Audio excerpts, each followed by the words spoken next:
All right. So, tent cities. I don't know what you think about them, but they're here.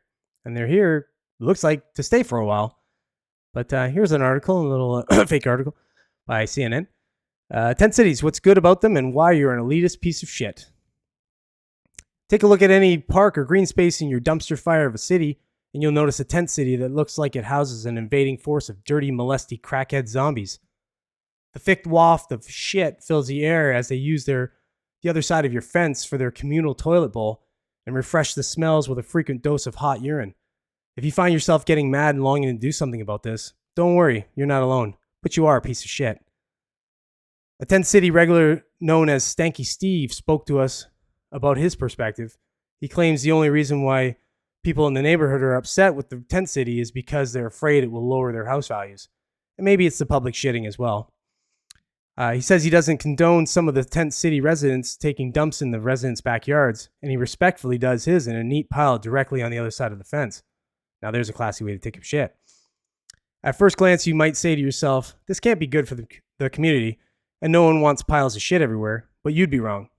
We spoke to at least 3 people hanging outside the local YMCA, and they all stated that they didn't have a problem with it.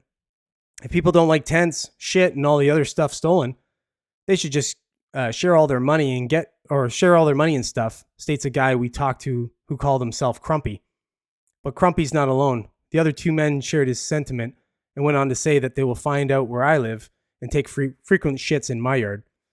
I'm sad for what will become of my pristine manicured lawn, but I see how I am part of the problem and I accept my future offerings.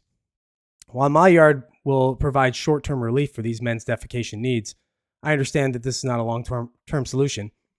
Perhaps we should open up all our borders and invite more people into the country so that they will come together and expand the tent cities.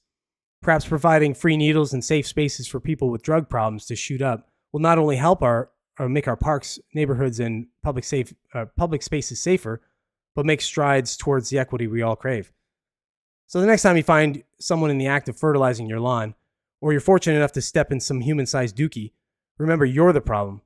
Maybe instead of chasing them or chastising them, you'll go back inside, get some toilet paper, food, and money, and go back out and shake that person's hand and give them what they deserve, and remember that you're the piece of shit.